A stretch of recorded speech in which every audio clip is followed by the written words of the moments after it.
नमस्कार। आकाशवाणी जयपुर अजमेर से प्रस्तुत हैं प्रादेशिक समाचार।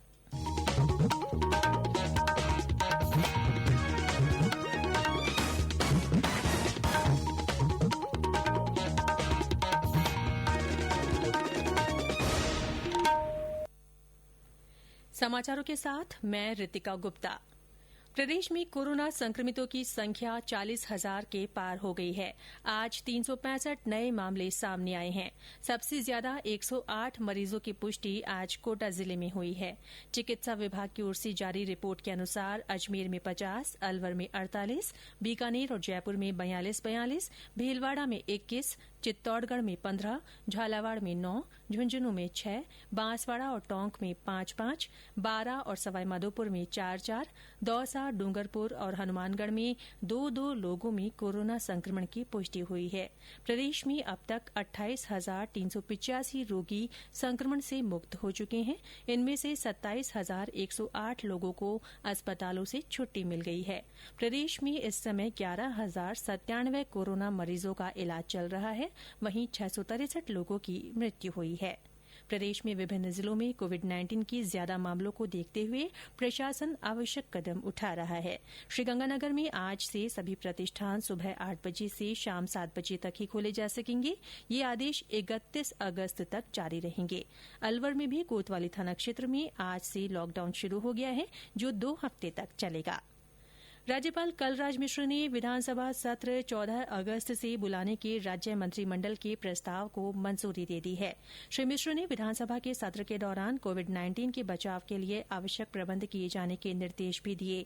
इससे पहले राज्यपाल ने विधानसभा सत्र बुलाने के राज्य सरकार के 3 प्रस्ताव ठुकरा दिए थे। राजनीतिक घटनाक्रम की कड़ी में आज राजस्थान उच्च न्यायालय बहुजन समाज पार्टी के 6 विधायकों के कांग्रेस में शामिल होने को चुनौती देने वाली याचिका पर सुनवाई करेगा। इधर 17 जुलाई को विधायकों की कथित खरीद फरोख्त के संबंध में एसओजी में दर्ज अभियोग में गिरफ्तार संजय जैन के आवास के नमूने लेने के संबंध में न्यायालय ने कल का दिन तय किया है। गृह मंत्रालय ने अनलॉक 3 के लिए दिशा निर्देश जारी कर दिए हैं, जो 1 अगस्त से लागू होंगे। योग और जिम जैसे संस्थानों को 5 अगस्त से खोला जा सकेगा। इस दौरान स्वास्थ्य मंत्रालय द्वारा जारी गाइडलाइन का पालन करना होगा। स्कूल, कॉलेज और कोचिंग संस्थाएं 31 अगस्त तक बंद रहेंगी। वंदे भारत मिशन के अंतर्गत अंतर्राष्ट्रीय यात्राओं को सीमित आधार पर अनुमति होगी, जिसे चरणबद्ध ढंग से बढ़ाया जाएगा। मेट्रो, रेल, सिनेमा हॉल, तरणताल, मनोरंजन पार्क, थिएटर और बार पर अभी प्रतिबंध रहेगा। इनके अलावा अन्य गतिविधियों को कंटेनमेंट क्षेत्रों के बाहर अनुमति होगी।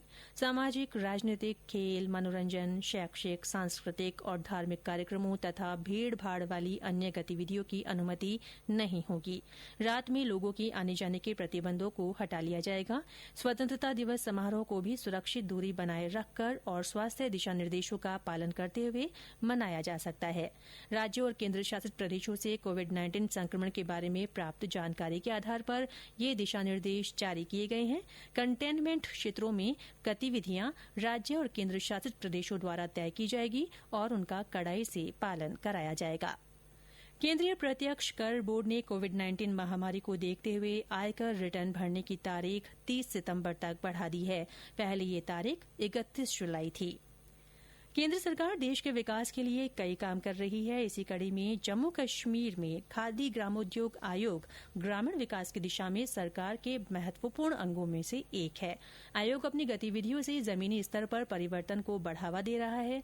आयोग ने लोगों को अपनी निर्माण इकाइयां खोलने के लिए आर्थिक सहायता उपलब्ध कराई है, जिससे रोजगार के अवसर बढ़े हैं। वर्ष 2019-2020 के दौरान 5,000 से अधिक परियोजनाओं के जरिए लगभग 23,000 नौकरियां सृजित की गई।